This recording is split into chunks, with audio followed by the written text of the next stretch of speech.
My husband emptied our joint account for his mistress, thinking I'd be left with nothing.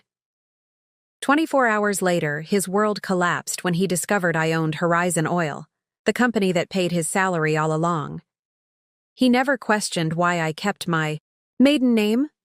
I stared at my phone screen, the banking app showing a balance of $212.47 where $897,000 had been just yesterday. Dylan's message still illuminated my screen. I need space, going away with Alexa for a while. 6 years of marriage reduced to 13 words and a decimated bank account. Before we jump back in, tell us where you're tuning in from, and if this story touches you, make sure you're subscribed, because tomorrow I've saved something extra special for you. What he didn't know, what he never bothered to discover, was that the Morgan Energy executive he reported to every day wasn't just a woman with the same last name as mine. She was me. The irony wasn't lost on me as I sat in my private office on the 43rd floor of the Houston high-rise, the sprawling Texas oil fields visible through floor-to-ceiling windows. For years, I'd played the role of Rita Morgan, supportive, wife to Dylan Parker, the ambitious but ultimately mid-level executive. Meanwhile, Rita J. Morgan, CEO of Horizon Oil, made decisions that determined the fate of thousands, including my husband. I remember the moment we met, 6 years ago, at the industry charity gala. Dylan had approached me with that confident smile, introduced himself as an up-and-coming energy sector analyst. "And what do you do?" he'd asked, his eyes already revealing he'd categorized me based on my appearance. "I work in oil," I'd said, simply. "Oh, administration? Human resources?" he'd replied automatically. I hadn't corrected him. It had seemed simpler then, less complicated. I'd built Horizon Oil from the ground up after inheriting my father's failing drilling operation at 26. 4 years of relentless work had transformed it into an energy empire, but it had also taught me how men in the industry looked at women who outranked them. So when Dylan assumed I was in some support role, I let him.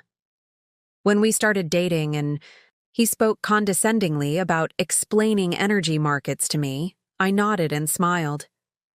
When he proposed and suggested I might want to scale back at work to focus on our future family, I agreed without specifying what my work actually entailed. Some might call it deception. I called it self-preservation. Our prenuptial agreement had been meticulously constructed. He'd thought to protect his superior assets and future earnings.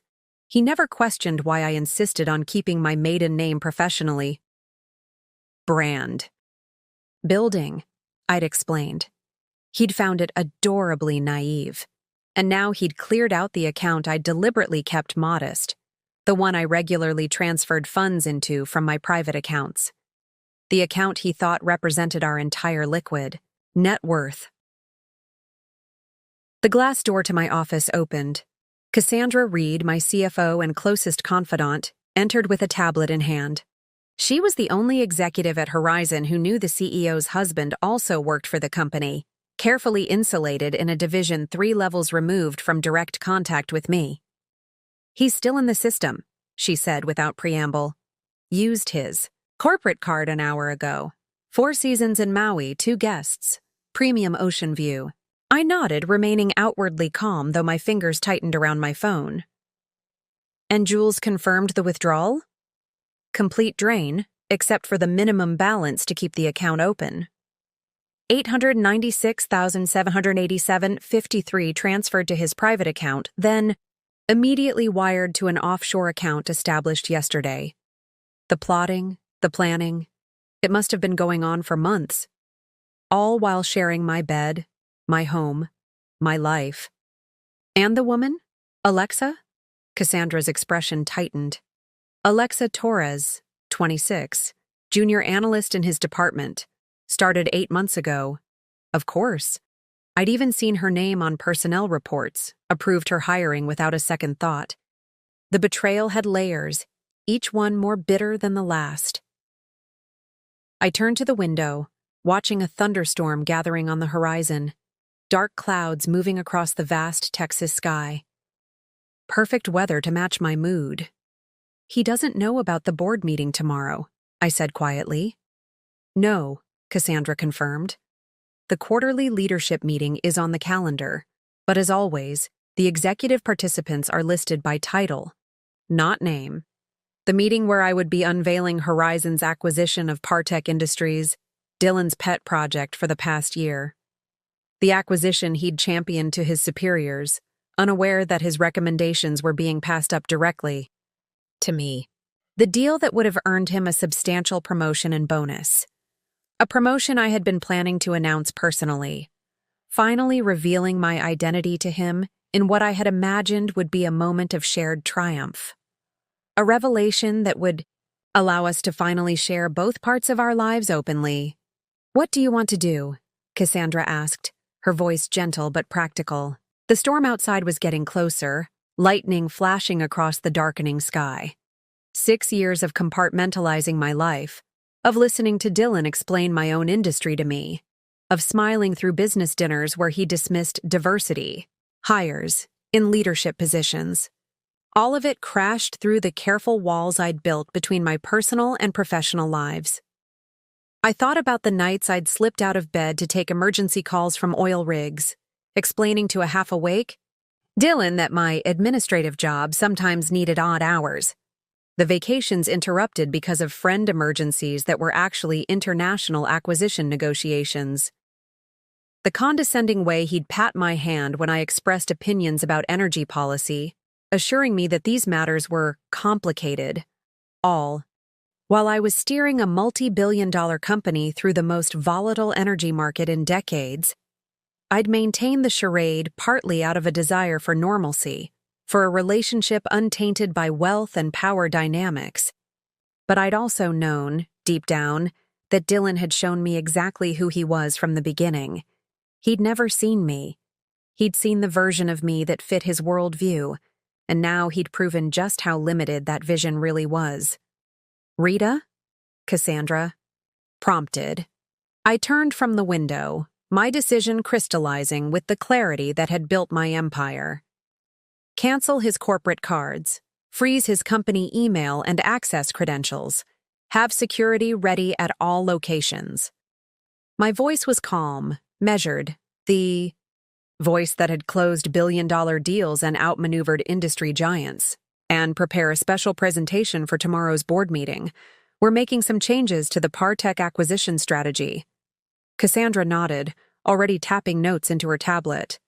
And Jules? I added. Have her gather the documentation? On the joint account withdrawal. Every detail. Then contact my personal attorney. Lightning flashed again, closer now, illuminating my reflection in the window.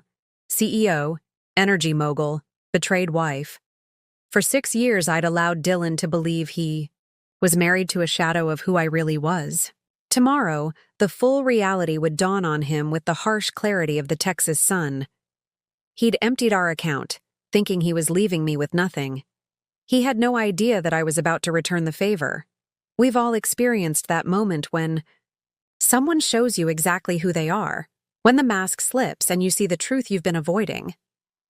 Perhaps you've felt that stomach-dropping sensation of betrayal, the cold realization that someone you trusted has been living a double life. But what happens when you're the one with the secret identity?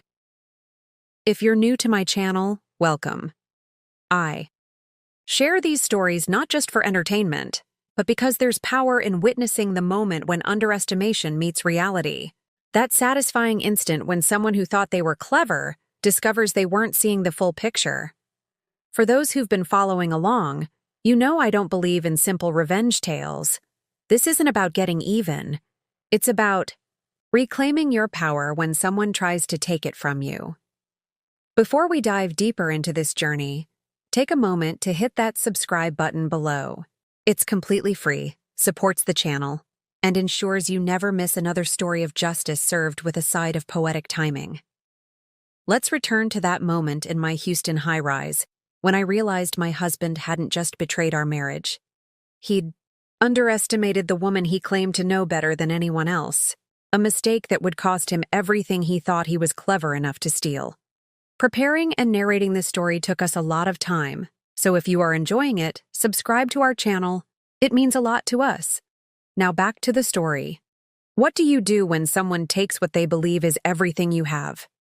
When they empty an account thinking they've left you destitute? When they run off to paradise with your money and someone half your age? If you're me, you take a deep breath, you straighten your designer jacket, and you prepare to remind them exactly who they're dealing with. Because sometimes the most dangerous person isn't the one planning a betrayal. It's the one they never truly saw in the first place. The Texas oil industry operates on unspoken rules, as old as the first wells that punctured the state's vast plains. It's a world of weathered men in custom suits, of quiet deals made over bourbon, of legacies passed from father to son, rarely to daughter. The gleaming Houston skyline, built on crude and ambition, houses the headquarters of empires that power the world while operating by their own internal laws of hierarchy and respect. My life existed in perfect compartmentalization. By day, the 43rd floor of Morgan Tower belonged to Rita J. Morgan, the calculating CEO who had transformed her father's failing operation into Horizon Oil, now the third largest independent energy company in North America. My boardroom was a battlefield where I'd earned respect through ruthless precision and uncanny market instincts. But each evening, I would descend from that tower, drive my deliberately modest Audi to our River Oaks home, and transform into Rita Parker, supportive wife to a mid-level executive with outsized ambitions. I'd listen to Dylan explain industry, movements I'd orchestrated, nodding as he simplified concepts I'd pioneered. Our home reflected this duality perfectly. Dylan had insisted on the River Oaks address, prestigious enough to impress his colleagues, but within reach for a couple he believed was living primarily on his income. The decorating choices were all his: masculine leather furniture, a dedicated whiskey room where he entertained his work friends, walls decorated with photos of his college rowing team and industry awards. My presence was minimized to tasteful touches he'd barely notice. First edition books hidden in plain sight, art pieces by women whose significance he never researched, and a small study he rarely entered where I kept my hobby paperwork. He called it my little project room, with the indulgent affection of someone humoring a child. What he never realized was that I'd designed the house with two completely separate internet networks, a voice-activated security system only I could control, and a panic room disguised as a linen closet. Just as he never questioned why I insisted on managing our modest investments myself. In the energy sector, power is measured in barrels, access, and information. The right drilling rights, the right political connections, the right technological innovations, each a currency more valuable than money. The mostly male executive ranks operated on a mixture of merit, connections, and confidence, the latter often substituting for the former. Dylan had been given opportunities because he looked the part. Tall, handsome, with the easy confidence of a man who'd never questioned his right to be in the room. He worked hard, certainly, but his career had benefited from an invisible escalator that seemed to carry men like him upward with minimal effort. I, meanwhile, had built Horizon through strategy and stealth. When I inherited my father's company, most of the board had expected me to sell immediately. Instead, I'd mastered every aspect of the business, from geological assessments to international finance. I'd made myself indispensable by being better prepared than anyone else in any room, and I'd learned quickly to operate behind the Morgan name rather than my face. Video conferences were technically challenging, allowing my ideas to be judged on merit rather than gender. Key negotiations happened through carefully chosen male representatives when necessary, with me as the unseen puppet master. The irony wasn't lost on me that I'd applied the same strategy to my marriage. Our social circle straddled both worlds while keeping them separate. Country club memberships, charity galas, industry events. I navigated them all with practiced ease. The wives of Dylan's colleagues knew me as the supportive spouse who organized dinner parties and remembered their children's names. They never connected me to the mysterious Rita J. Morgan, whose name occasionally appeared in industry publications, whose company's decisions affected their husbands' careers. The rare times someone made the connection, I'd laugh it off as a coincidence. Morgan's a common name, I'd say. I wish I had her bank account. Meanwhile, my executive team knew me as a private person who kept her personal life separate from business. Cassandra was the exception, my Harvard Business School roommate who'd been with me since the beginning. She understood why I'd chosen this peculiar double life, even if she didn't fully approve. What Dylan never saw was the network I'd built around us. Jules Parker, no relation despite the shared surname, ran my personal financial operations with military precision. Cole Wright, my chief security officer, ensured that Horizon's digital and physical assets remained protected, including keeping a discreet eye on key executives like my husband, and Archie Donovan, my silver-haired attorney, who'd worked with my father before me, had structured both my corporate holdings and my personal life with labyrinthine care. The prenuptial agreement Dylan thought protected his assets had actually been designed by Archie to shield my empire while appearing standard to Dylan's less experienced lawyer. The world I'd built was one of mirrors and carefully managed perceptions. I'd created a life where I could experience what I craved most, being valued for myself rather than my wealth or power, while protecting the company I'd sacrificed everything to build. Until Dylan shattered that careful construction with a single bank transfer and 13 callous words. Dylan Parker had always been handsome in that effortless way that opened doors. 6'2" with salt and pepper hair that had started graying prematurely in his 20s, giving him an air of distinction beyond his years. His confidence wasn't just a personality trait. It was a carefully cultivated resource, deployed strategically in boardrooms and bedrooms alike. I'd watched him for 6 years, studying the subtle shift in his smile when addressing superiors versus subordinates. The way he'd lower his voice slightly when issuing directives, raise it when seeking approval. He played the corporate game with the precision of someone who'd spent his life preparing for it. "You can't teach presence," he'd once told me while adjusting his tie before a dinner party. "Either you have it or you don't." His reflection had caught mine in the mirror, his expression softening with that particular blend of affection and condescension he reserved for me. "Like you, honey. You have a way of making people comfortable. It's why you're so good with my colleagues' wives."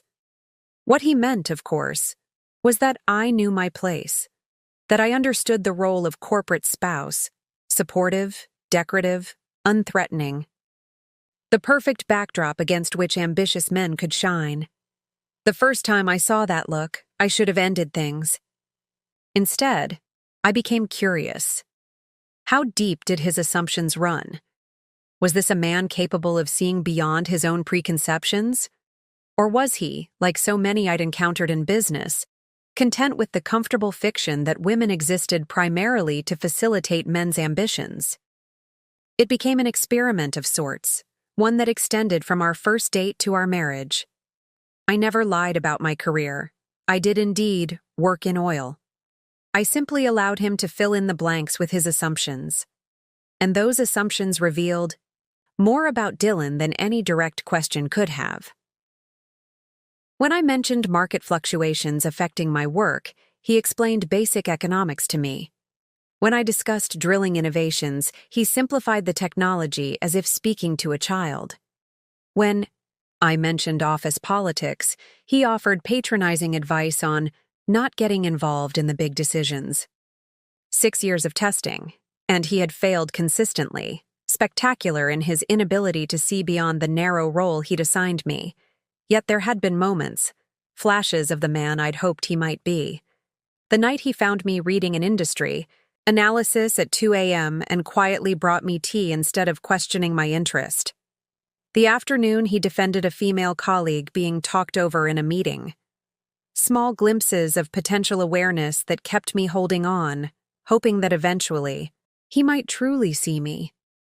That hope had died gradually, then suddenly, like the bankruptcy curve he'd once mansplained to me.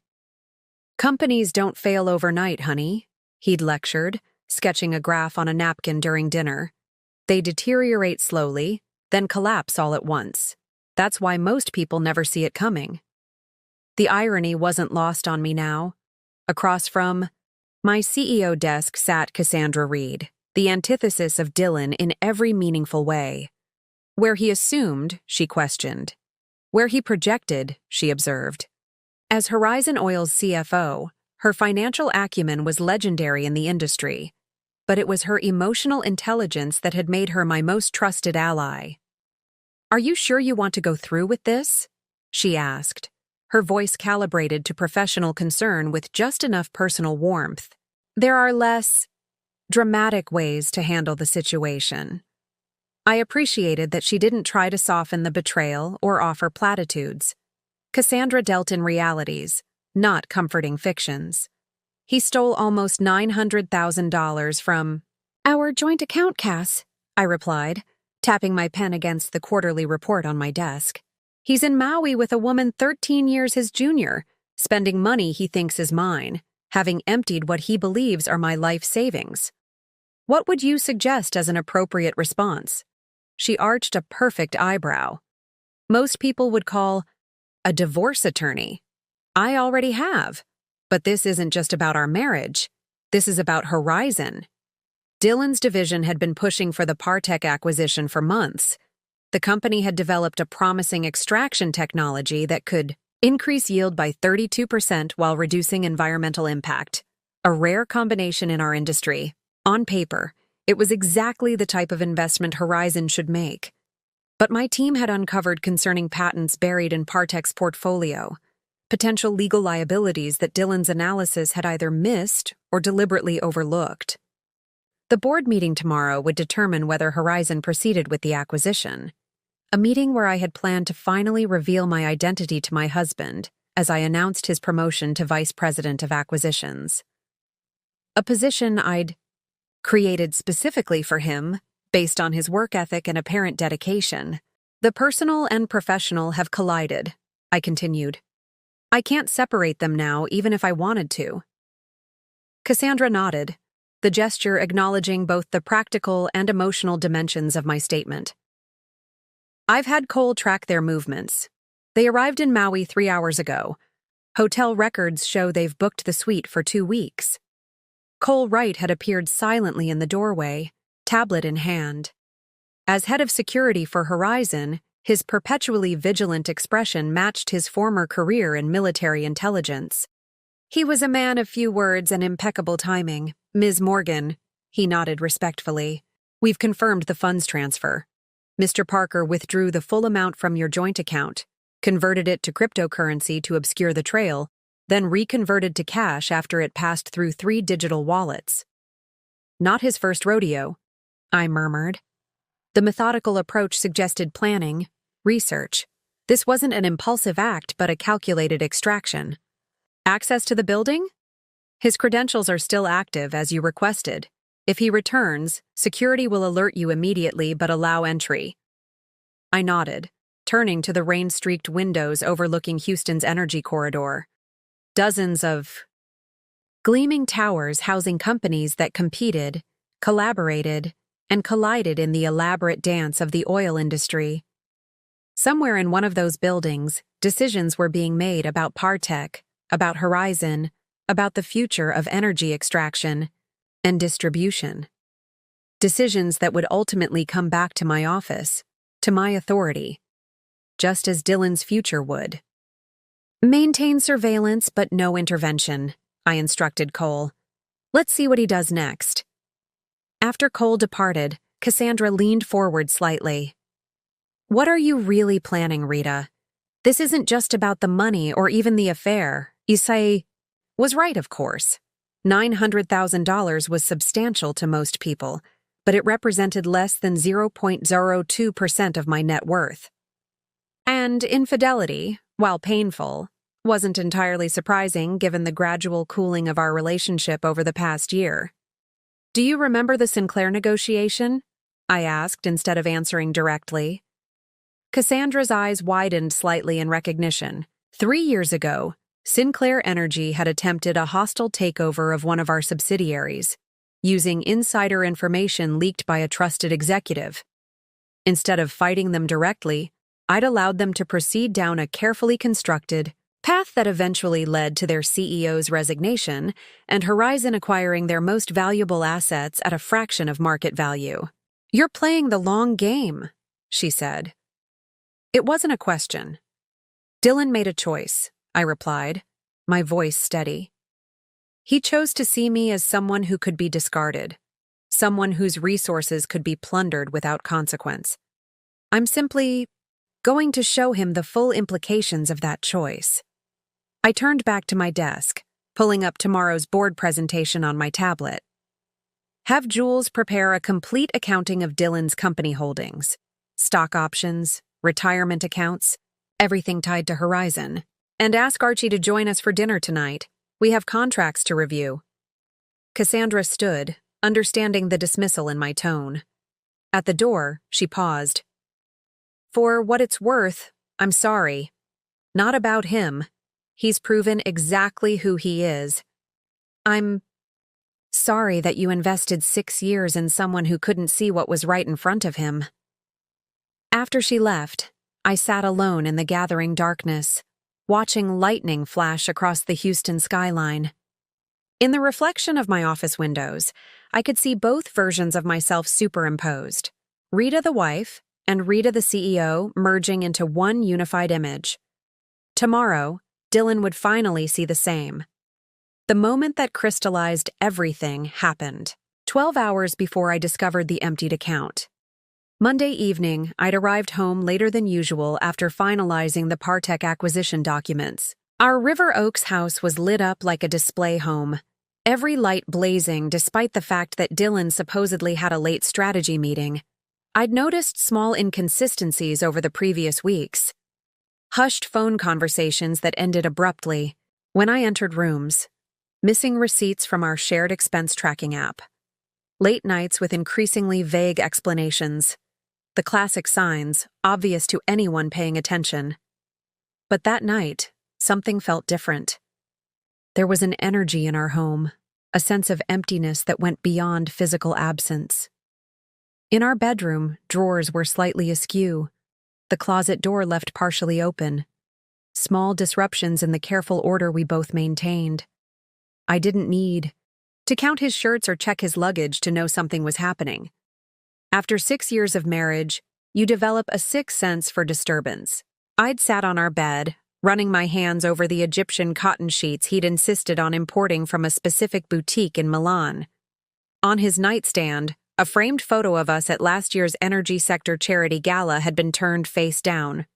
Not removed, that would be too definitive, too committed, just placed face down.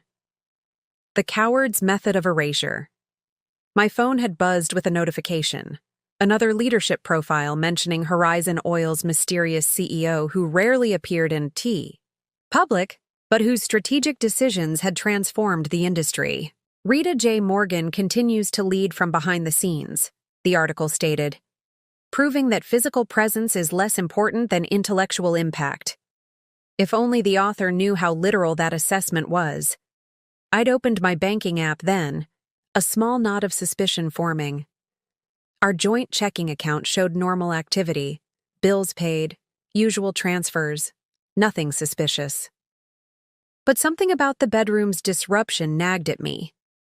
Setting my phone down, I'd walk to his closet and press the hidden panel that revealed his wall safe, a feature he thought was his secret, though I'd had it installed during a renovation.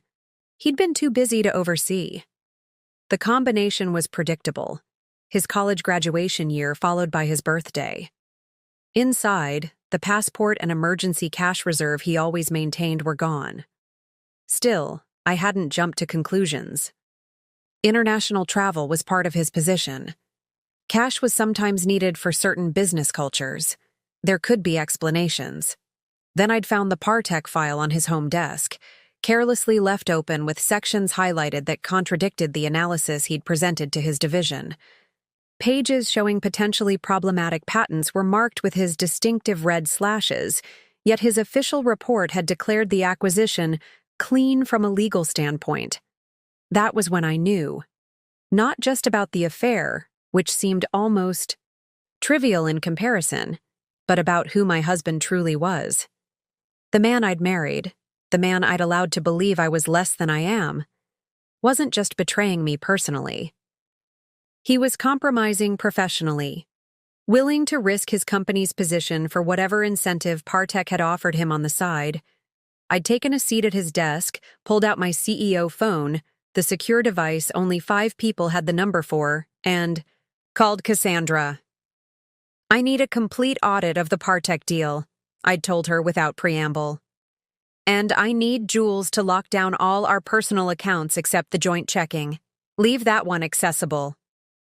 "Rita?" Her voice had reflected rare uncertainty. "What's happening?" "I'm setting a trap," I'd replied, looking at the highlighted documents, the missing passport, the face-down photograph, with very expensive bait. That night, I'd transferred an additional $500,000 into our joint account, funds that would appear as a routine movement from our investments, but would create an irresistible target. Then I'd packed a small overnight bag and checked into the Four Seasons downtown, the hotel I used when working too late to drive home. I'd slept surprisingly well, knowing what was likely coming. There's a certain peace that accompanies absolute clarity. The next morning, I'd dressed in one of my power suits, a custom Armani in charcoal with subtle red pinstriping, chosen specifically for the board meeting where I'd planned to finally unite my dual lives. I'd gone through my usual morning routine at the hotel, then headed directly to Horizon's headquarters. The storm outside matched my mood, dark clouds releasing the occasional warning rumble, but holding their full fury in reserve. Just as I was by the time I reached my office, the alert from my banking app had already appeared. $896, $787.53 transferred out. The bait taken, the trap sprung. Dylan's message had come 30 minutes later. "I need space. Going away with Alexa for a while." 13 words that revealed everything about our 6 years together. Not even the courtesy of a fabricated explanation or a perfunctory apology. Just the confident assumption that I would accept whatever narrative he chose to present. The same confidence that had led him to believe he could take majority stakeholders' money without consequence. I'd sat at my desk, staring at those 13 words, feeling a complex emotion that wasn't quite anger or grief, but something more refined. A blend of vindication and resolve. I'd known, on some level, that this moment would come eventually. Had perhaps even engineered it, creating the perfect conditions to reveal a truth I'd suspected from the beginning. That Dylan hadn't married me. He'd married the idea of me, the supportive wife, the pleasant companion, the unchallenging partner, who would never outshine him. He'd married the mask, not the woman behind it. And now he was about to meet the woman he'd never truly known. The storm finally broke as I set my phone down. Lightning cracked across the sky, thunder following immediately after. The delay between flash and sound collapsed to nothing. The distance between intention and consequence eliminated, just as it would be for Dylan, very soon. "Rita," Cassandra's voice came through the intercom. "The board members are beginning to arrive for the meeting, and we've just received confirmation. Partech's representatives are here as well." "Thank you, Cassandra," I replied, rising from my desk and smoothing my suit jacket. "Please tell Archie to proceed with the financial lockdown measures we discussed, and have Cole prepare the presentation materials I sent him this morning." For a moment, I caught my reflection in the rain-streaked windows of my office. I looked exactly like what I was, a CEO preparing to make a decisive business move. Nothing in my appearance suggested a woman who had just been betrayed by her husband. Nothing revealed the personal dimension of what was about to unfold, which was precisely the point. As I gathered my materials and headed toward the boardroom, my phone buzzed with an update from the private investigator I'd had following Dylan for the past month. Attached was a photo of my husband and Alexa Torres toasting with champagne on a private balcony overlooking the Pacific. her hand displaying a diamond ring that explained the unusual withdrawal from a secondary account he'd made last week, an engagement ring purchased while still married to me. The final confirmation I needed. The doors to the boardroom loomed ahead. Behind them, the 12 people who would witness the first public merging of Rita Parker and Rita J. Morgan. 12 people who would see Dylan's professional world collapse simultaneously with his personal deception. I paused, took a steadying breath, and pushed the doors open. Dylan Parker hadn't always been the man who would empty a joint account and flee to Maui with his mistress. 6 years ago, when we first met at the industry charity gala, he'd been charming, attentive, and seemingly genuine.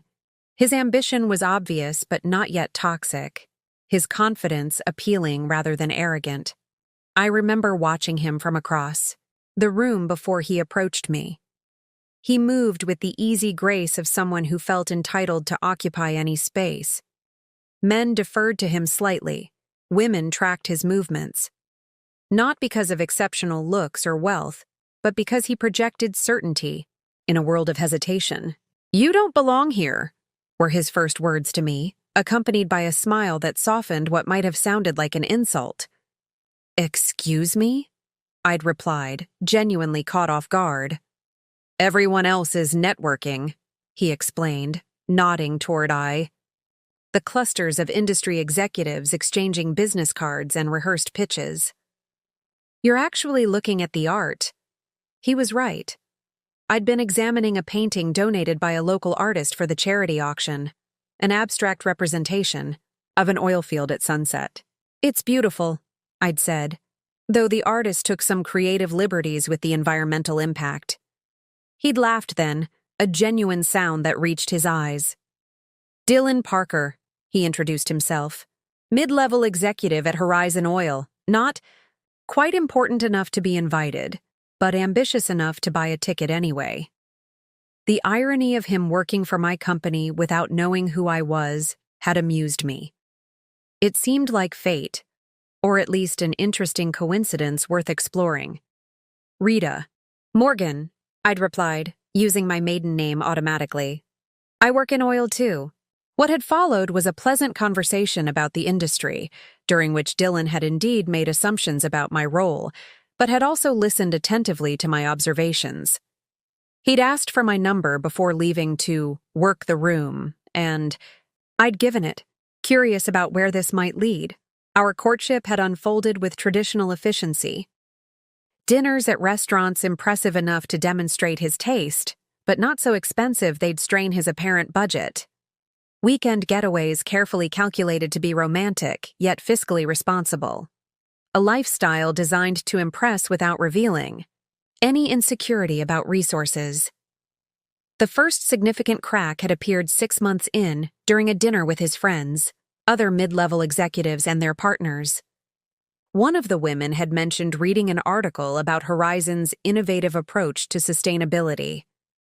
"It's remarkable what Rita J. Morgan has accomplished with that company," she'd said. "Taking her father's outdated operation and transforming it into an industry leader in both profitability and environmental standards." Dylan had smiled tightly. "Morgan's just the figurehead. Everyone knows the real decisions come from her executive team, mostly men who've been in the industry for decades. She's smart enough to take their advice and stay out of the way." The table had murmured general agreement, except for one man who'd frowned slightly. "I don't know. I worked on a project with her team last year. Never met her directly, but the strategic decisions had a consistency that suggested a single visionary rather than committee thinking." "Trust me," Dylan had replied with that particular tone he used when brooking no disagreement. "No woman builds that kind of operation independently. She inherited the company and the executives who run it." I'd said nothing, sipping my wine and noting how quickly he dismissed accomplished women even when he had no direct knowledge. It should have been my warning sign. Instead, I'd seen it as a challenge. The pattern continued and intensified after our marriage. Dylan's charm remained, in place for social situations, client meetings, and whenever he needed something from someone, But in private, his dismissiveness toward women in leadership positions became more pronounced. "It's not sexism," he'd explain when I questioned this tendency. "It's reality. The oil industry requires a certain mentality, a certain approach that's fundamentally masculine. There are exceptions, of course, but they're rare." Meanwhile, his ambition curdled into something darker.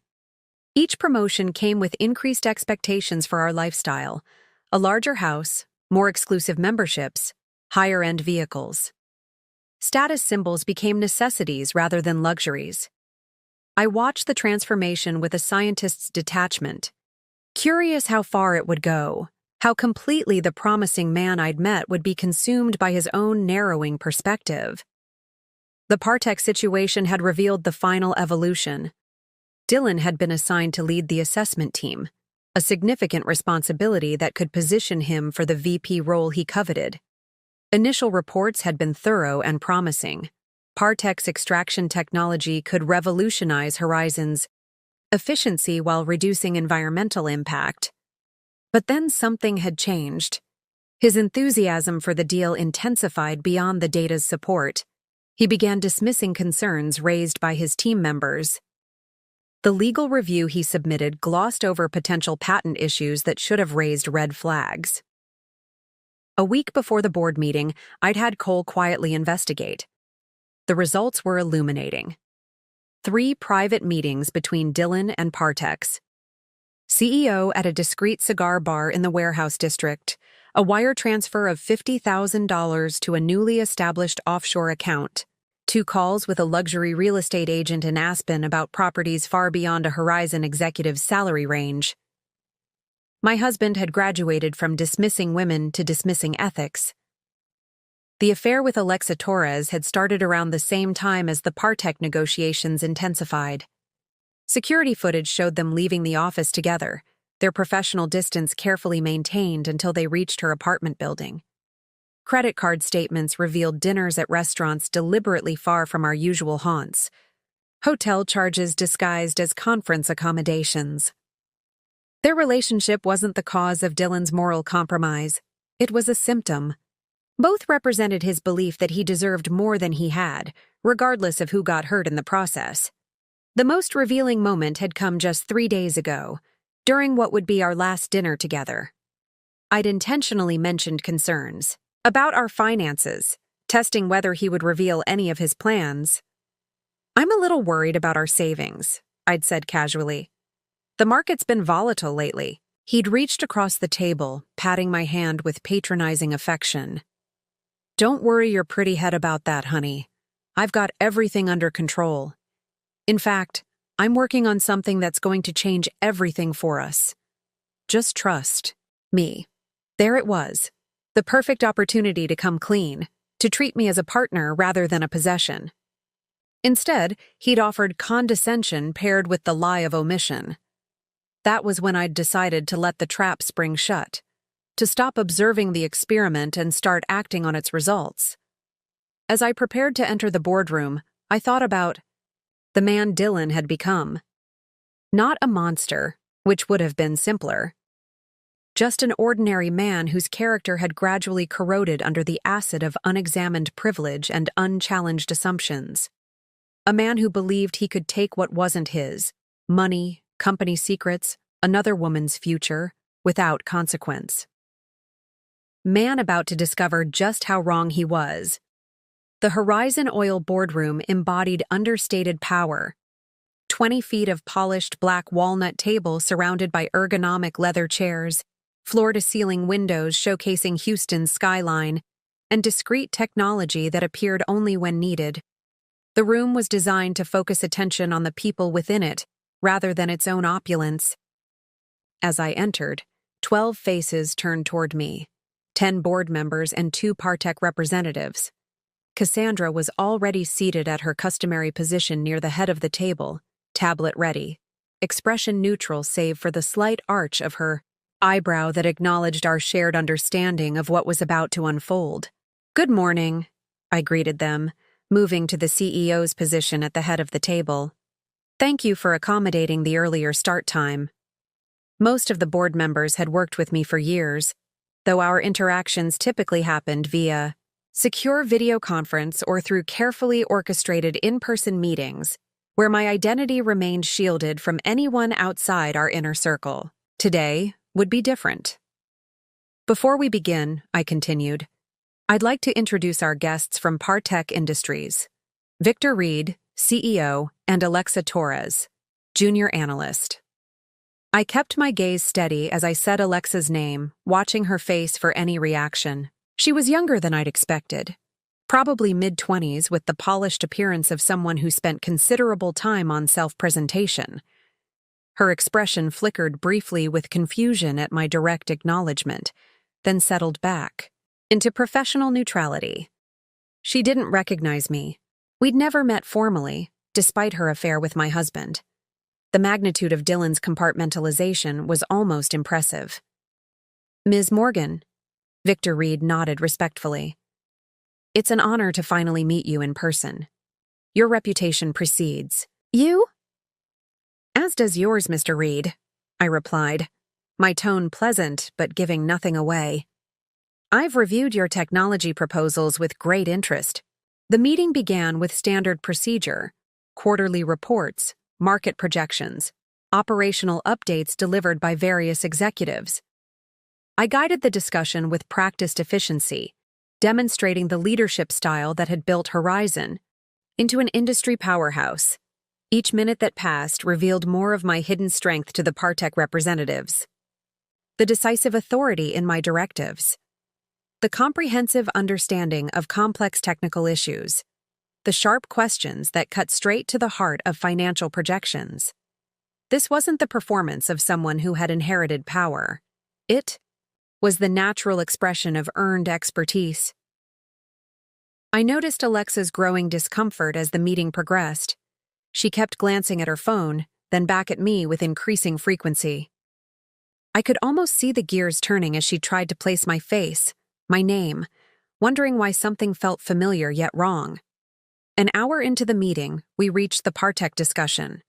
The acquisition proposal appeared on the room's displays, projected, purchase price, integration timeline, projected ROI.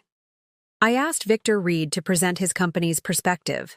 Partech's extraction technology represents a quantum leap forward, he began, standing to address the board. Our proprietary methods have demonstrated a 32% increase in yield during field tests, with a corresponding 18% reduction in environmental impact. He continued his pitch with the confidence of someone who believed the deal was already secured. Behind his polished presentation, I noted the occasional glance toward Alexa, subtle signals passing between them. Not romantic, strategic. After he finished, I smiled pleasantly. Very impressive, Mr. Reed. I have just a few questions before we proceed. What followed wasn't the gentle inquiry he expected. Instead, I systematically dismantled Partech's proposal, highlighting patent vulnerabilities their legal team had attempted to obscure, pointing out methodological flaws in their field tests, and questioning financial projections that appeared artificially inflated. These patent issues, I said, displaying documentation on the room's screens, present significant liability concerns, particularly this technology component, which appears to infringe on existing patents held by 3 different companies. Victor Reed's confident demeanor faltered. Our legal team has assured me. Your legal team missed critical details, I interrupted smoothly. Or perhaps they were instructed to overlook them. The room grew tense as the implications became clear. The Partech proposal wasn't just flawed, it was potentially fraudulent. There's also the matter of the field test data, I continued, bringing up side-by-side comparisons of their reported results versus our independent assessment. Our analysis indicates significant discrepancies that call the entire technology claim into question. Victor Reed's face had paled noticeably. Alexa Torres was now staring openly at me, her expression a mixture of shock and growing recognition. Furthermore, I said, we have evidence suggesting improper influence was exerted on the Horizon assessment team assigned to evaluate this acquisition. The final slide appeared on screen, banking records showing transfers from Partech subsidiary accounts to offshore holdings, followed by Dylan's signature on deliberately falsified assessment documents. This constitutes not just a breach of corporate ethics, I stated calmly, but potentially criminal fraud. The board members exchanged alarmed glances.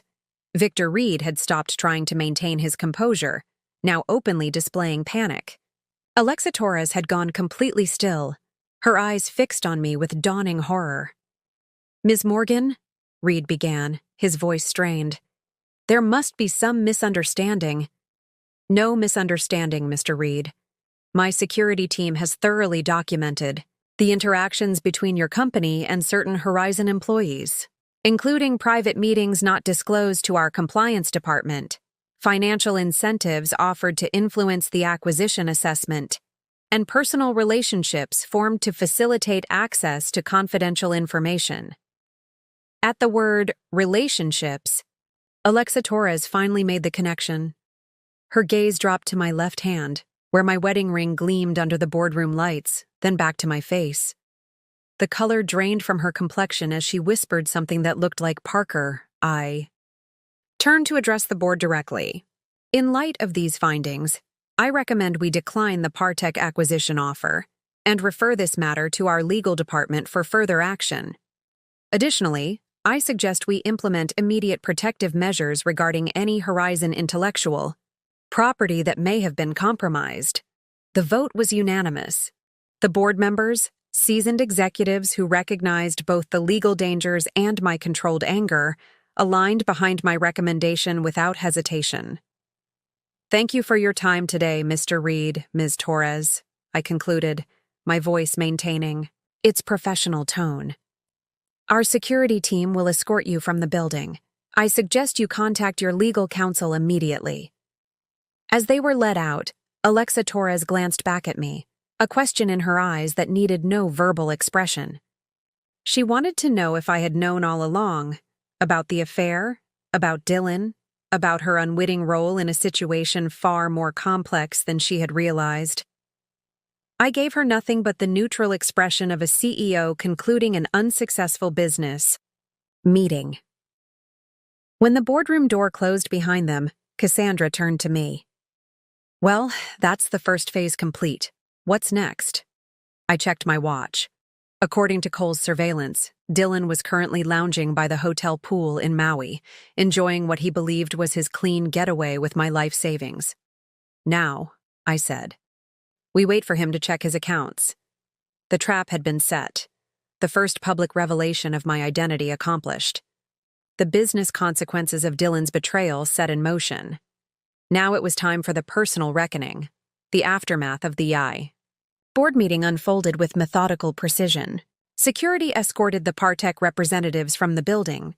Legal began preparing cease and desist orders regarding potentially compromised intellectual property, and PR drafted careful statements about Horizon's decision to decline the acquisition offer.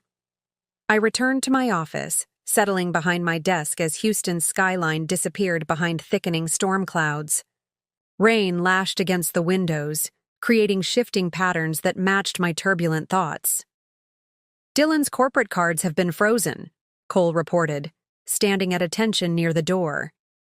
"His email access is now restricted to receiving only, and his building credentials have been flagged. If he attempts entry at any Horizon facility, security will alert us immediately." "Has he tried to access any company systems yet?" I asked. "No. According to his phone's location data, he's still at the resort pool. He's made several calls to Victor Reed in the past 20 minutes, but Reed isn't answering." I nodded, picturing Dylan's growing confusion. The carefully constructed house of cards beginning to wobble. "And the personal accounts?" I asked. "As you instructed," Cole replied. "Jules has implemented the financial containment protocol. The joint account remains accessible but flagged for monitoring. All other personal accounts connected to your name have been secured with additional authentication measures. The prenuptial enforcement team is prepared to move on your signal." "Thank you, Cole. Continue monitoring but maintain distance. I want to see what he does when he realizes the professional side is collapsing." After Cole departed, Cassandra entered with a stack of documents requiring my signature, legal authorizations for the next phase of what was rapidly becoming the most comprehensive corporate and personal extraction I'd ever orchestrated. "The board is fully behind you," she said, taking a seat across from me. Robertson asked if there was anything else they needed to know, but I assured him you had the situation under control. James Robertson, our longest-serving board member, had been skeptical when I first took over Horizon. Over time, he'd become one of my strongest supporters, recognizing that my strategic vision had transformed the company's fortunes. His unspoken question was clear. How deep did this situation go, and would it affect Horizon's stability? "The company is insulated," I assured her. Dylan's access to sensitive information was always limited by design. "The real damage is to Partek and to himself, and to you," she added quietly. I paused in my document signing, considering her observation. Was I damaged by this? The betrayal stung, certainly. The casual cruelty of emptying our joint account reflected a fundamental disrespect that couldn't be overlooked. But overwhelmingly, what I felt was a strange relief, the liberation of no longer maintaining a division between my identities. "I'm fine, Cassandra," I said, resuming my signatures. "Better than I've been in years, actually." My phone buzzed, a message from Jules, who was monitoring the financial movements. "He's checking the accounts," the text read. "Just attempted access to your private banking portal. Authentication measures blocked him." Moments later, my phone rang with Dylan's familiar tone. I let it go to voicemail, curious what approach he would take. "Rita, honey." His voice carried the forced casualness of someone trying to sound relaxed while experiencing mounting panic. "Something strange is happening with our accounts. Give me a call when you get this. Probably just a technical glitch." Technical glitch.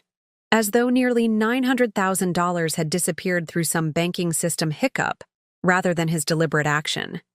His ability to twist reality was almost admirable in its audacity. The phone rang again immediately. Again, I let it go to voicemail. "Rita, it's me again. I really need you to call me back right away. There's something weird going on with the accounts, and I'm trying to sort it out from here. Also, my corporate cards aren't working for some reason. Call me." The tone had shifted slightly, less casual, more urgent. The first hint of worry creeping in. My office door opened as Archie Donovan arrived, impeccably dressed as always in a tailored suit that conveyed both his legal authority and his old-school professionalism. "I've reviewed the documentation," he said without preamble, his voice carrying the measured cadence of 4 decades in corporate law. "The prenuptial provisions are ironclad, particularly regarding financial malfeasance. The unauthorized removal of funds from the joint account constitutes a triggering event for the punitive clauses in Section 12(3). I nodded, having anticipated this conclusion. "And the Horizon employment contract?" "Even more definitive," Archie confirmed, opening a leather portfolio. "The non-disclosure agreement, conflict of interest provisions, and corporate ethics clauses all provide clear grounds for immediate termination. The evidence of improper influence from Partek meets the contractual definition of corporate espionage." My phone buzzed again, another text from Jules. "He's attempting to transfer funds from the Maui resort back to the joint account. Transaction blocked due to insufficient funds." So he was trying to reverse course, realizing something had gone wrong with his escape plan. The panic would be setting in fully now. As if on cue, my phone rang for a third time. Dylan's increasingly desperate voice filled the voicemail. "Rita, please call me back immediately. There's a serious problem with our accounts. All the money is—" He paused, clearly struggling with how to phrase the fact that he'd taken it himself. "Something's happened to our money, and I can't access any of the other accounts either. My corporate cards are declined, and I just got a strange email from HR about my company login being restricted. What the hell is going on?" The escalating distress was palpable. 3 calls in 15 minutes, each more frantic than the last. The fourth call came as Archie was reviewing the legal steps for the divorce proceedings. This time, I decided to answer. "Hello, Dylan." "Rita." Thank God. Relief flooded his voice. "Something crazy is happening. The joint account is empty, and I can't access any of our other accounts. And now something's going on with my position at Horizon.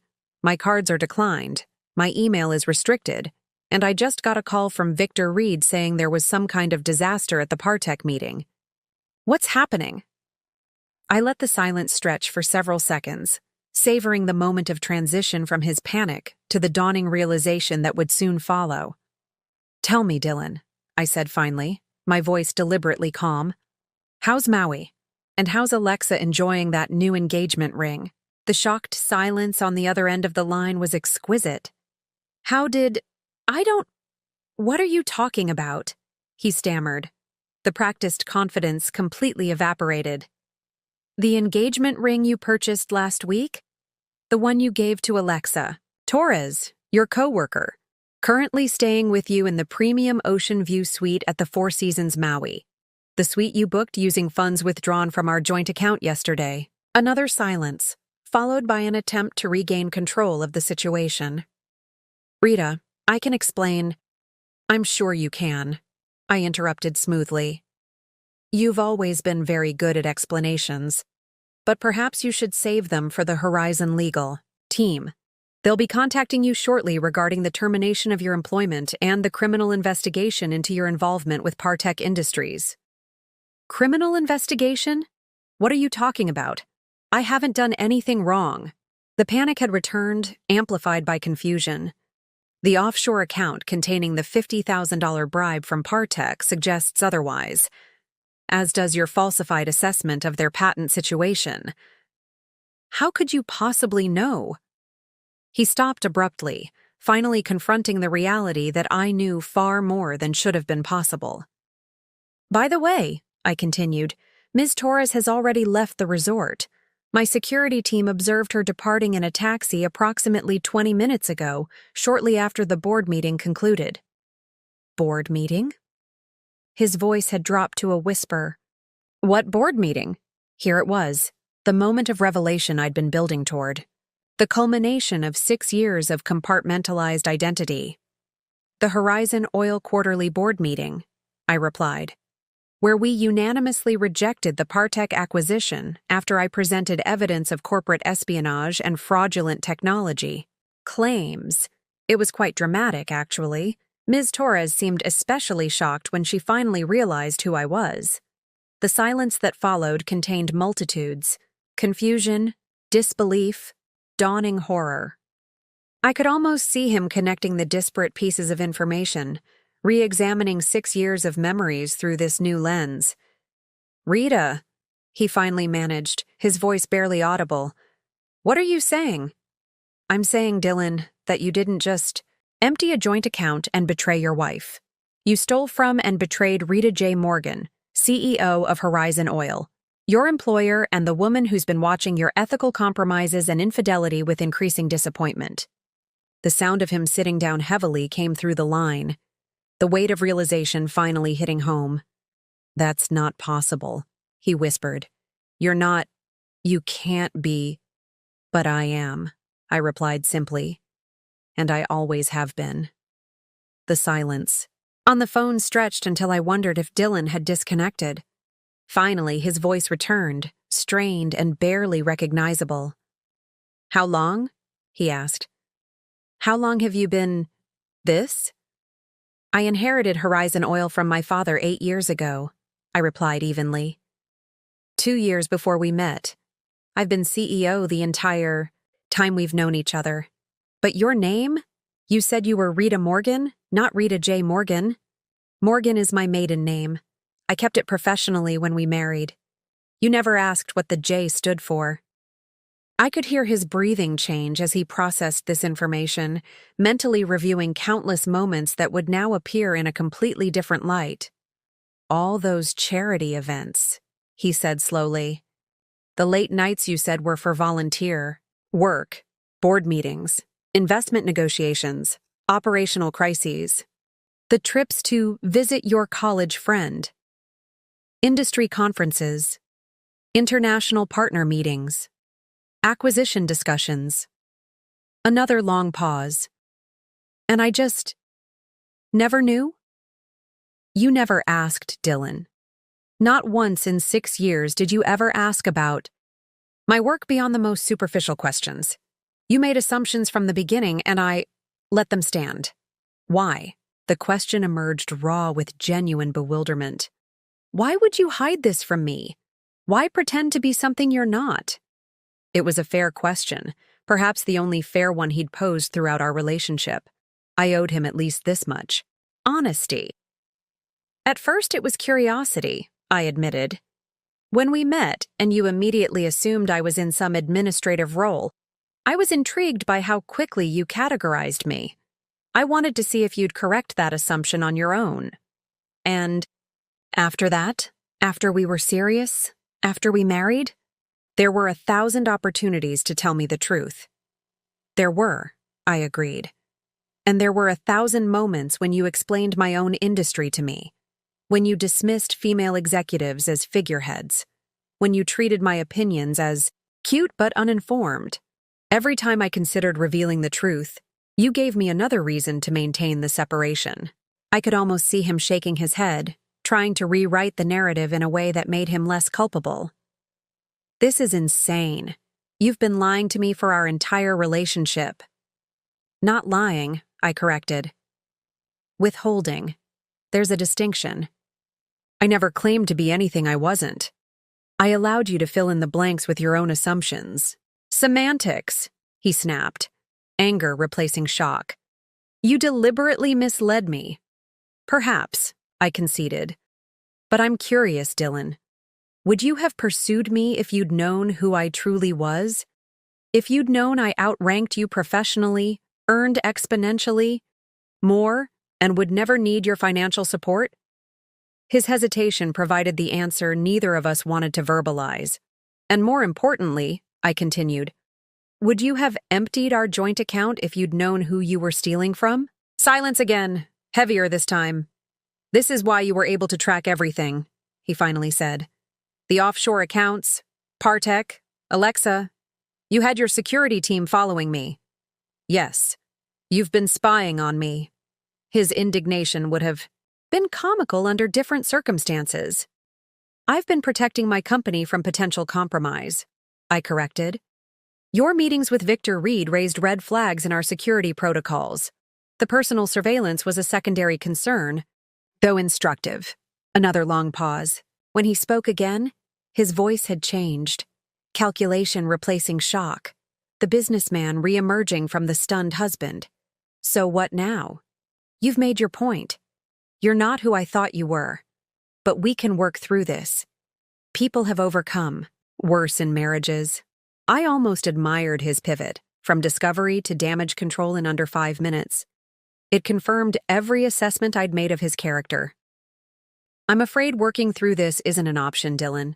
I've already initiated divorce proceedings citing financial misconduct and infidelity. The prenuptial agreement you signed has specific provisions that activate under these exact circumstances. What? Provisions? Wariness crept into his tone. Complete forfeiture of all marital assets and property, for one. The River Oaks house, the vacation properties, the investment accounts. They all revert solely to me. That can't be legal, he protested. No court would. Your lawyer approved the language, I reminded him. Archie was quite impressed with how readily you signed after only a cursory review. I believe your exact words were, I don't need this, but if it makes you feel secure, I'm happy to sign. I could hear him moving around the hotel room now, agitation translating to physical restlessness. Fine, the divorce is your choice, but my position at Horizon is separate. You can't just terminate me because our marriage failed. Your termination has nothing to do with our marriage, I explained. It's based on documented evidence of corporate espionage, accepting bribes from a competitor, and falsifying critical assessment documentation. The board voted unanimously after reviewing the evidence. Evidence that you gathered by spying on me. Evidence that was gathered through standard corporate security protocols when unusual contact with a potential acquisition target was flagged. The same protocols that would apply to any executive under similar circumstances. I checked the time, 10 minutes since Cole's last update. By now, hotel security should have delivered the formal termination packet to your room. It contains details of the severance agreement, which is more generous than legally required given the circumstances. As if on cue, a knock sounded in the background of our call. That would be them now, I said. Wait. Dylan's voice took on the desperate edge of someone seeing their last options disappearing. The money. I can return the money from the joint account. I'll transfer it back immediately. That won't be necessary. The amount you took is insignificant in the larger picture. Insignificant? His voice cracked slightly. It was almost $900,000. Yes, I confirmed, unable to keep a hint of satisfaction from my tone. A rounding error in my actual financial holdings, though I appreciate the insight into your character the theft provided. Another knock, more insistent this time. I need to go, Dylan said quickly. We're not done talking about this. Actually, we are, I replied. The termination packet includes contact information for Horizon's legal team, who will handle all future communication. Please don't attempt to contact me directly again. Rita, wait. I ended the call, setting my phone down on the desk with deliberate care. For a moment, I sat completely still, absorbing the finality of what had just occurred. 6 years of compartmentalized identity collapsed into 15 minutes of revelation. Cassandra, who had witnessed the entire conversation, studied me with concern. Are you okay? I considered the question seriously. The marriage was over. The carefully constructed firewall between my personal and professional lives had been dismantled. The man I'd chosen to share my life with had proven himself exactly what I'd feared. From the beginning, someone who valued me only for what he believed I was, not who I actually was. Yet alongside the grief and disappointment ran a powerful current of relief. The exhausting work of maintaining separate identities was finished. The energy I'd expended navigating Dylan's limitations could now be redirected elsewhere. I'm okay, I said, surprised to find it was true. Better than okay. I feel clarified. My phone lit up with a text from Cole. Package delivered. Subject received termination documents. Security monitoring maintained. Another text followed from Jules. Financial containment complete. All accounts secured. Prenuptial enforcement. Protocols active. And finally, a message from Archie. Divorce filing submitted. Judge Warren assigned to case. Expedited hearing granted due to circumstances. The machinery I'd set in motion was operating with perfect precision, dismantling Dylan's position as methodically as he'd attempted to dismantle our financial foundation. What will you do now? Cassandra asked quietly. I turned to the rain-streaked windows, watching lightning illuminate the Houston skyline. The storm was passing, the dark clouds beginning to thin at the edges. Now I run my company without distraction, I replied. I live in my house without performing a role. I reclaim the energy I've been dividing between two identities. I stood, smoothing my suit jacket with a sense of lightness I hadn't expected.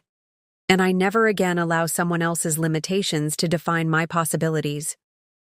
As if responding to my declaration, the sun broke through the clouds, sending a shaft of golden light across the Horizon oil building and into my office. The timing felt significant, not an ending, but an emergence. The phone rang again. Dylan, calling from a different number, desperate to regain control of a situation that had spiraled completely beyond his grasp. He declined the call without hesitation. The point of no return had been crossed long before today, perhaps the moment he'd dismissed me at that first meeting, perhaps when he'd first considered betraying both his marriage and his company, perhaps when I'd allowed the deception to continue past its natural conclusion. But in this moment, Declining his call felt like the first authentic choice I'd made in years. The choice to finally be fully, unapologetically myself. Rita J. Morgan, no longer divided. After declining Dylan's call, I made a decision that surprised even me. Cassandra, please clear my schedule for the remainder of the day and tomorrow morning. She raised an eyebrow. In our 8 years working together, I'd never voluntarily stepped away during a crisis. Are you sure? The Partech fallout will require... The team can handle the immediate response, I said with newfound certainty. Legal knows the parameters, PR has the messaging approved, and operations is already implementing the security protocols. For the next 18 hours, I need space to process. She nodded, understanding the significance. Where will you go? Not back to River Oaks, I assume. No. The thought of returning to the house I'd shared with Dylan held no appeal. I think it's time I visited the ranch. My father's ranch outside Houston had been my childhood home, the one place I'd never brought Dylan, claiming it was rented out after my father's death. In reality, I'd preserved it exactly as it had been, a sanctuary from both my corporate responsibilities and my marital performance. 30 minutes later, I was driving my rarely used personal vehicle, not the modest Audi that fit Rita Parker's persona, but the custom Range Rover that suited Rita J. Morgan's actual preferences, heading northwest on deserted back roads as rain clouds receded in my rearview mirror. The 2-hour drive provided much-needed solitude. No calls, no emails, no pretense, just the hum of the engine and the gradual transition from Houston's urban sprawl to the open spaces of southeast Texas ranch country. As the familiar limestone entrance pillars appeared, marking the boundary of the Morgan property, I felt the careful compartmentalization of the past 6 years begin to dissolve. Here, I had never been anyone but myself. The main house sat on a gentle rise, a sprawling single-story ranch home built by my grandfather and expanded by my father. Solar. Panels and modern touches blended with traditional architecture, much like Horizon Oil itself, respecting tradition while embracing innovation.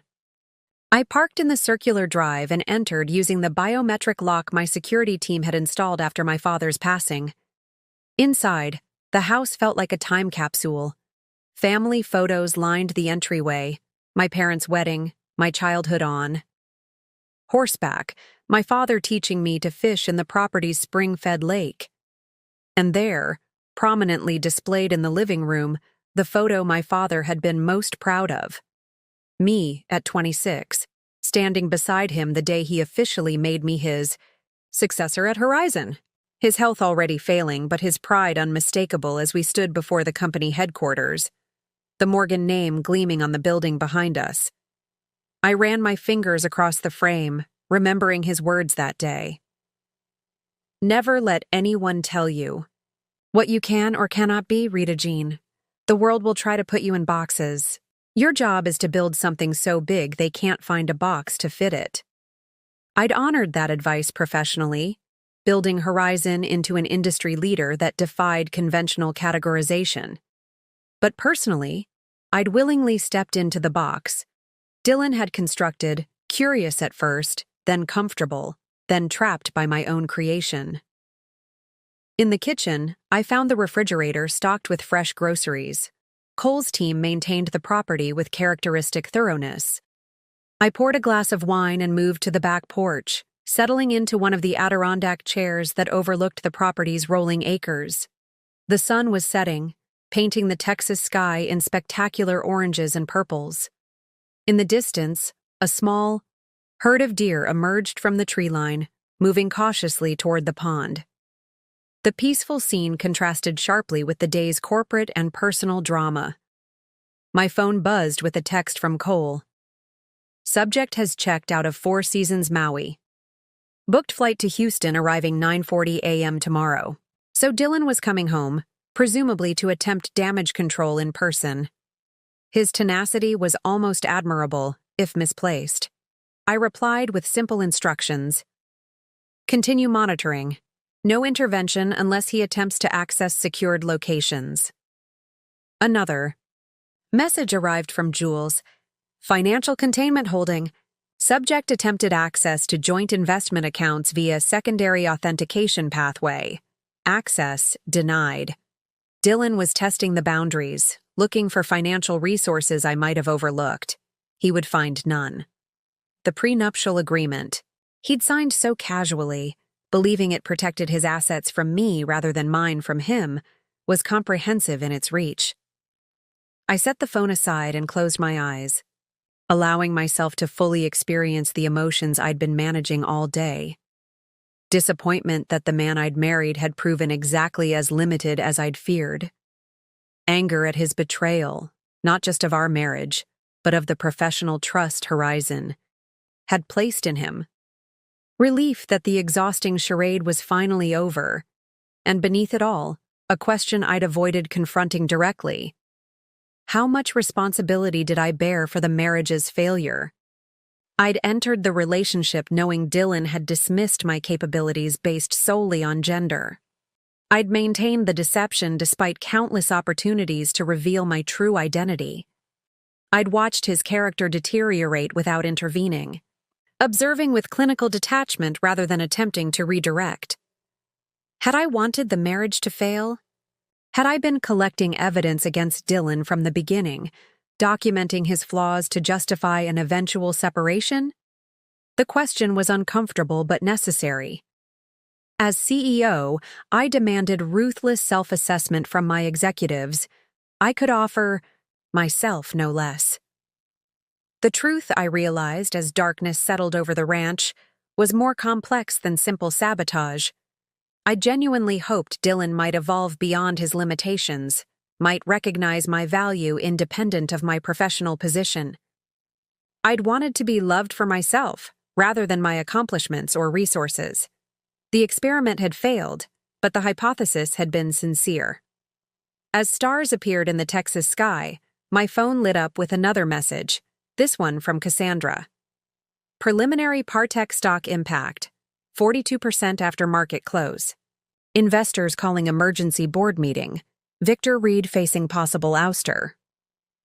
The professional consequences were mounting for all involved. Dylan's career in the energy sector was effectively over. No company would hire an executive terminated for corporate espionage and ethics violations. Victor Reed would likely lose his position at Partech once investors fully understood the liability his actions had created. And Alexa Torres, young, ambitious, caught in the crossfire of forces she'd only partially comprehended, would find her career trajectory permanently altered by association. Actions and consequences, choices and repercussions, the fundamental equations that governed both business and personal relationships. I finished my wine as full darkness enveloped the ranch, the only sounds the distant call of night birds and the gentle rustling of oak leaves in the evening breeze. Tomorrow would bring confrontation, legal proceedings, corporate adjustments. But tonight, in this space that had always been authentically mine, I allowed myself the luxury of reflection without performance. For the first time in 6 years, I was simply Rita. Not the CEO, not the wife, just the woman rediscovering the boundaries of her undivided self. I woke at dawn, the ranch house silent around me. After a lifetime in the energy industry, early rising was embedded in my circadian rhythm. I followed my father's old routine, coffee on the porch as the sun crested the eastern tree line, watching the property come alive with morning activity. By 7 a.m., I was showered and dressed in clothes kept at the ranch, not the corporate suits of Rita J. Morgan, CEO, nor the carefully understated attire of Rita Parker, supportive wife, but comfortable quality pieces that reflected my actual preferences. The symbolic importance wasn't lost on me. New day, authentic self.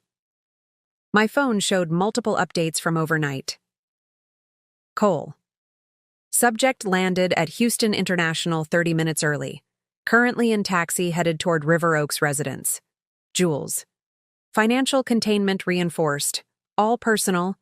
Assets secured with additional authentication measures. Legal team standing by. Cassandra. Morning press coverage of Partech situation beginning. WSJ and Bloomberg running stories on failed acquisition attempt amid ethics concerns. Horizon. Stock up 2.8% in pre-market trading, and most significantly from Archie. Judge Warren granted emergency hearing for 2 p.m. today. Presence optional but recommended. Reed and Torres received preliminary injunctions regarding corporate espionage allegations. Dylan would arrive at our River Oaks home to find it inaccessible. Security codes changed, locks rekeyed overnight by Cole's efficient team. He would discover his credit cards deactivated, corporate accounts terminated, and personal accounts frozen pending the emergency hearing. It was time to coordinate the final phase. I initiated a secure conference call, bringing together the key players who had helped orchestrate this response. "Good morning," I began as 4 faces appeared on my screen. Cassandra, Cole, Jules, and Archie, each in their respective locations, prepared for the day ahead. "Status updates, please. Jules, start with financial." Jules Parker, my financial security specialist, appeared professionally composed despite the early hour. "All containment measures holding. Subject attempted access to 3 separate accounts. Overnight, all blocked by security protocols." The prenuptial enforcement team has prepared complete documentation for today's hearing, including records of the unauthorized withdrawal and subsequent attempt to purchase real estate in the Torres woman's name. Real estate? This was new information. "Yes," Jules confirmed. "Our monitoring flagged an attempted wire transfer from one of the offshore accounts to a property management company in Aspen. Preliminary paperwork lists Alexa Torres as the intended owner of a $2.1 million condominium." So Dylan had been planning to set Alexa up in luxury accommodations, presumably a place they could retreat to together once the divorce was finalized. The discovery should have hurt, but instead it simply confirmed the correctness of my actions. "Cole, security status?" Cole Wright's expression remained professionally neutral. "Subject arrived at River Oaks residence at 6:22 a.m. Attempted entry unsuccessful due to security modifications. After approximately 15 minutes, subject returned to vehicle and proceeded to Horizon headquarters. He was denied entry per protocol. Subject currently at St. Regis Hotel, checked in approximately 40 minutes ago." I nodded, picturing Dylan's mounting frustration. "Has he attempted contact with anyone significant?" Multiple calls to both Victor Reed and Alexa Torres. Neither responding. 3 attempts to reach James Robertson from the Horizon board. Robertson following instructions, not to engage directly. "Thank you." "Cassandra, corporate status?" My CFO and closest ally looked tired but focused. "Partech situation contained. Their stock opened down 47%, triggering trading circuit breakers. Our PR statement emphasizing Horizon's due diligence in identifying problematic patent issues is being received positively by the market. Our stock is currently up 3.2%. And internally? Your executive team has been briefed on the situation in appropriate detail. The official explanation is that Dylan Parker has been terminated for ethics violations related to the Partech assessment. Your marital connection is being handled, discreetly but not concealed." "Perfect." "Archie?" The silver-haired attorney adjusted his glasses. "The emergency hearing is fully prepared. Given the documentation we've assembled, financial misconduct, infidelity, and the attempted property purchase, I anticipate Judge Warren will enforce the prenuptial agreement's punitive clauses in full. Dylan will likely be represented by corporate counsel from Horizon's competitor, Atlas Energy." "Atlas?" That was interesting. They moved quickly. "Opportunistic," Archie agreed. "They're hoping to gain inside information about Horizon through Dylan.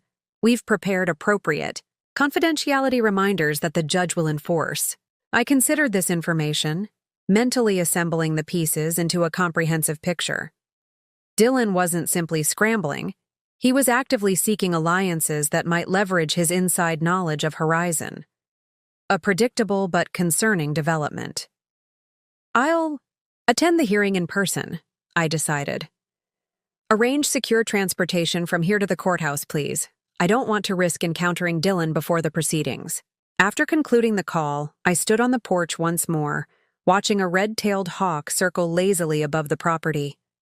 The symbolism felt appropriate, patient observation followed by precise action.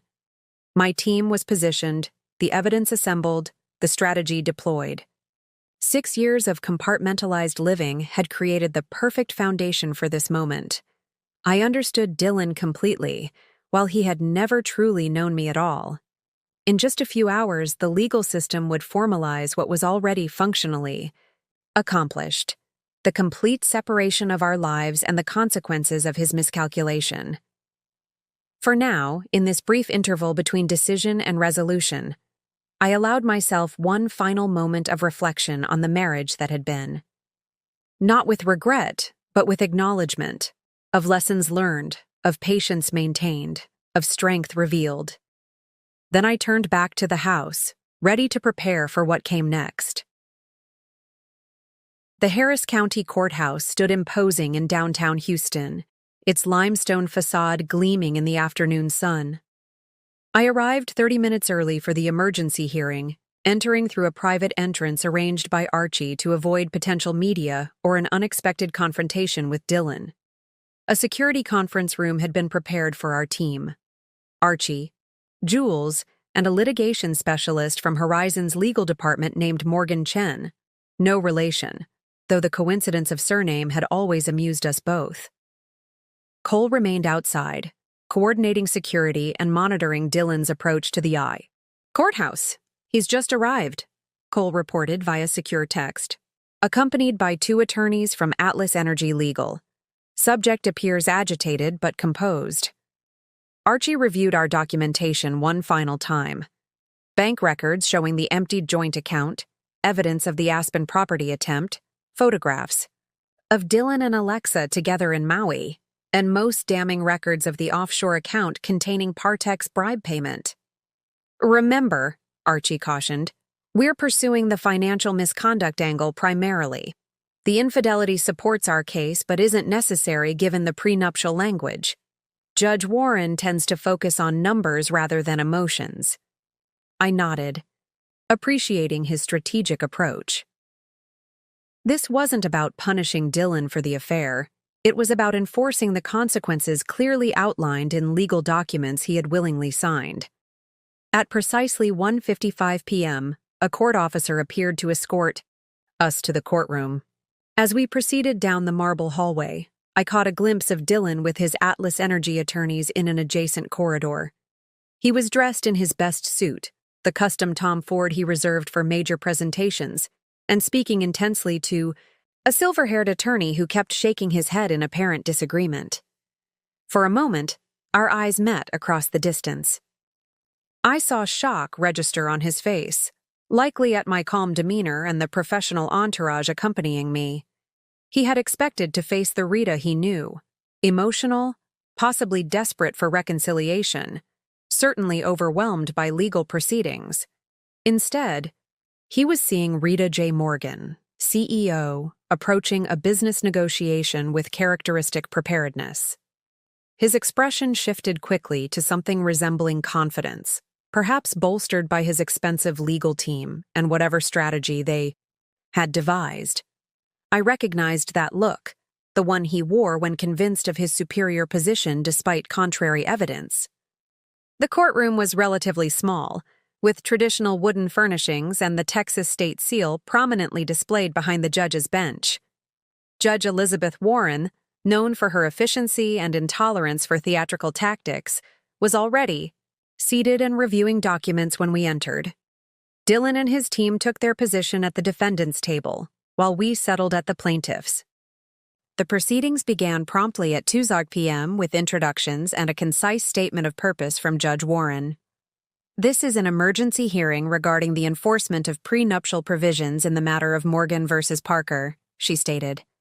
Given the time-sensitive nature of the financial concerns raised, I've reviewed the preliminary documentation submitted by both parties. Let's proceed directly to arguments. Plaintiff first. Archie rose, the picture of seasoned legal authority. Your Honor, the facts in this matter are straightforward. On February 17th, the defendant transferred $896,187.53 from the couple's joint account without the plaintiff's knowledge or consent. He subsequently departed the country with a woman not his wife, with whom he has been conducting an extramarital relationship for approximately 8 months.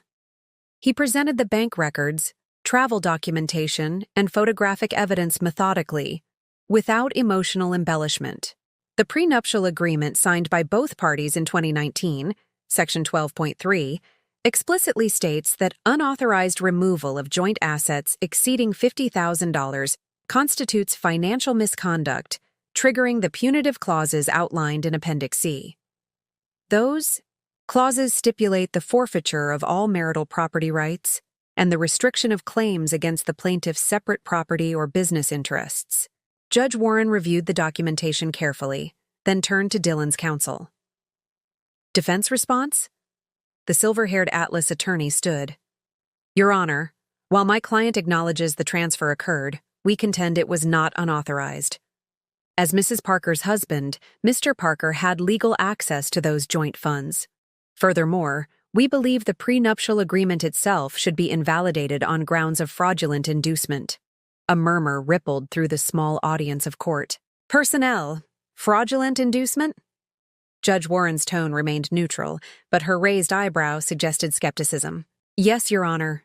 Mrs. Parker, or more accurately Ms. Morgan, deliberately concealed her identity and financial status from my client throughout their courtship and marriage. Mr. Parker signed the prenuptial agreement under the false impression that it primarily protected his assets from potential claims by a wife of lesser means. Dylan sat straighter, a small smile forming at the corners of his mouth. This was clearly the strategy he'd pinned his hopes on, painting himself as the victim of deliberate deception. The Atlas attorney continued with growing confidence. Furthermore, Your Honor, my client's recent actions were in direct response to discovering this long-term deception. The funds he transferred were intended to protect his financial interests once he realized the extent of his wife's misrepresentation. Iritos was almost impressive. The complete inversion of reality, transforming Dylan's theft into a defensive measure against my supposed manipulation. Additionally, the attorney continued, warming to his narrative, Mr. Parker's position at Horizon Oil was terminated without due process, in clear violation of his employment contract. We believe this termination was personally motivated by Ms. Morgan's desire for retaliation, rather than based on any legitimate professional concerns. Judge Warren turned to Archie. Counsel, your response to these allegations? As Archie stood, I maintained my composed expression despite the absurdity of Dylan's claims. His momentary confidence, his false sense of triumph in having constructed a sympathetic narrative, would make the coming reality all the more definitive. Archie's response would dismantle Dylan's strategy completely, using his own signed documents and recorded actions against him. The carefully maintained documentation of his corporate espionage would eliminate any claim of wrongful termination. And most devastatingly, Dylan's own words in text messages to Alexa about finally accessing the funds would destroy his narrative of defensive financial action. The false triumph playing across Dylan's features was about to collide with the immovable reality of evidence, contracts, and consequences. Archie rose with the unhurried confidence of someone holding an unbeatable hand. Your Honor, the defense's claims require addressing in reverse order, he began, voice measured and precise. First, regarding Mr. Parker's termination from Horizon Oil. This had nothing to do with marital issues and everything to do with documented corporate espionage. He presented the court with a sealed folder. These documents, which we request remain under protective order due to corporate sensitivity, contain evidence of Mr. Parker accepting bribes from Partech Industries while conducting acquisition assessment duties for Horizon Oil. Judge Warren reviewed the contents, her expression remaining neutral, though her eyes widened slightly at certain pages. Second, regarding the claim that my client's transfer of funds was somehow defensive or protective in nature. Archie produced another document. This is a text message exchange between Mr. Parker and Ms. Alexa Torres dated February 16th, the day before the account was emptied. The court officer handed copies to Dylan's attorneys, who reviewed them with growing dismay. As you can see, Mr. Parker writes, and I quote, "Finally accessing those funds tomorrow. Almost $900K should set us up nicely until the divorce is final. She'll never know what hit her until it's too late." Ms. Torres responds, "What about your job?" To which Mr. Parker replies, "Once the Partech deal goes through, I'll have options well beyond Horizon." Dylan's face drained of color as his own words undermined his entire defense. The Atlas attorney placed a restraining hand on his arm, as Dylan shifted forward, clearly wanting to speak. Finally, regarding the fraudulent inducement claim, Archie paused, allowing the absurdity to settle over the courtroom. "Your Honor, at no point did my client ever misrepresent her identity. She used her legal name, Rita Morgan, throughout their relationship. She maintained her maiden name professionally, which is both common and her legal right." He produced the marriage certificate. Mr. Parker knew he was marrying Rita Morgan. The fact that he never inquired about or discovered her professional position as CEO of Horizon Oil reflects his lack of interest in her career, not any deception on her part. The judge turned to Dylan's attorney. "Counsel, your response?" The silver-haired lawyer looked distinctly uncomfortable. "Your Honor, may we request a brief recess to confer with our client?" "Denied," Judge Warren replied firmly. "This is an emergency hearing, not a trial. Your response to the evidence presented?" The attorney cleared his throat. "Your Honor, while the text messages are concerning, they don't change the fundamental issue that Mr. Parker was unaware of his wife's true financial position when signing the prenuptial agreement." "Did your client read the prenuptial agreement before signing it?" Judge Warren asked. "Well, yes, but—" "And did the agreement clearly outline the consequences for unauthorized removal of joint funds?" "Technically, yes, but the context—" "And does Mr. Parker deny transferring these funds without his wife's knowledge or consent?" The attorney glanced at Dylan, who was now staring fixedly at the table before him. "No, Your Honor. But again, the context—" "The context," Judge Warren interrupted, "appears to be that Mr. Parker voluntarily signed a legal document whose terms he now finds inconvenient after violating them." She turned to Archie. "Regarding the corporate espionage allegations, is Horizon Oil pursuing criminal charges?" "Not at this time, Your Honor," Archie replied. "The company has chosen to handle the matter through termination and civil remedies, provided Mr. Parker ceases all contact with competitors regarding Horizon intellectual property or business strategies." Judge Warren nodded, then addressed Dylan directly for the first time. "Mr. Parker, do you wish to make any statement before I rule on this matter?" Dylan finally looked up, his composed facade crumbling. His gaze shifted from the judge to me, equal parts anger and disbelief in his expression. "This is insane," he said, voice strained. 6 years of marriage, and I never knew who she really was. How is that not deception? How is that not fraud? Did you ever ask her directly about her position at Horizon Oil? Judge Warren inquired. Dylan hesitated. Not specifically, but did she ever claim to hold a position different from her actual role? No, but she allowed me to believe. Mr. Parker, Judge Warren interrupted. Allowing someone to maintain their own assumptions is not fraud. Now, did you or did you not transfer nearly $900,000 from your joint account without your wife's knowledge or consent? The direct question hung in the courtroom air. Dylan's shoulders slumped slightly. Yes, he admitted. But I had reasons. Those reasons being, according to your own text messages, to set up yourself and Ms. Torres while your wife would never know what hit her? Dylan had no response. Judge Warren gathered her papers. Based on the evidence presented, I find the prenuptial agreement valid and enforceable. The defendant's actions clearly trigger the punitive clauses outlined in Section 12.3 and Appendix C. All marital property reverts to the plaintiff, and the defendant is barred from making any claims against the plaintiff's separate property or business interests. She signed the order with a decisive stroke. Additionally, I am issuing a temporary restraining order, preventing Mr. Parker from accessing any properties owned by Mrs. Morgan or Horizon Oil, or contacting Mrs. Morgan directly. Further property division details will be addressed in the formal divorce proceedings. She struck her gavel once. This emergency hearing is adjourned. As the judge departed, Dylan sat motionless, the reality of his situation finally sinking in. Everything he had built, career, lifestyle, future plans, had collapsed in less than 24 hours. His Atlas attorneys were already gathering their materials, their expressions suggesting they recognized a lost cause when they saw one. The silver-haired lawyer leaned down to whisper something to Dylan, who shook his head vehemently in response. I rose with my team, maintaining my professional composure despite the mixture of vindication and sadness I felt.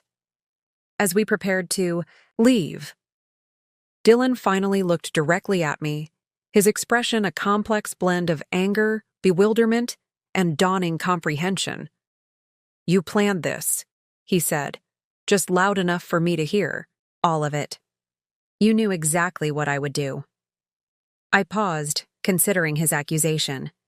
The truth was both simpler and more complex than he imagined. No, Dylan, I replied quietly. I simply knew who you were. You did the rest yourself. 1 month after the courthouse confrontation, the dust had begun to settle into new patterns. The divorce was finalized with unprecedented speed, Judge Warren citing the comprehensive prenuptial agreement and clear-cut triggering events in her approval of the expedited process. Dylan had vacated our shared life as thoroughly as he had once occupied it. The River Oaks house remained mine, though I'd already listed it with a discreet real estate agent. Too many memories permeated its walls, too many performances had been staged in its rooms. I'd moved permanently to the ranch, commuting to Horizon, headquarters when necessary but increasingly managing operations remotely. The business consequences had cascaded predictably. Partech's stock never recovered from the failed acquisition and ethical scandal. They were now being broken up and sold in pieces to competitors. Victor Reed had resigned in disgrace, facing potential SEC investigations into his leadership practices. Alexa. Torres had disappeared from the Houston professional scene entirely. According to Cassandra's sources, she'd relocated to Denver and changed industries, a young career derailed by involvement with the wrong married executive. I felt a twinge of sympathy for her. She'd been collateral damage in a situation whose full dimensions she hadn't comprehended. As for Dylan, his professional exile was comprehensive but not absolute. Through intermediaries, I'd ensured he wouldn't face criminal charges for the Partech bribery, provided he signed robust non-disclosure agreements regarding both Horizon's business operations and our personal relationship. His Atlas Energy connection had evaporated once they realized he had no valuable insider information to offer. Last I heard, he'd found a position with a small renewable energy startup in Arizona, far from the oil industry and far from Houston. A significant step down from his Horizon executive role, but not professional extinction. I hadn't wished for his complete destruction, only his removal from my carefully constructed world. The personal consequences were more complex to categorize.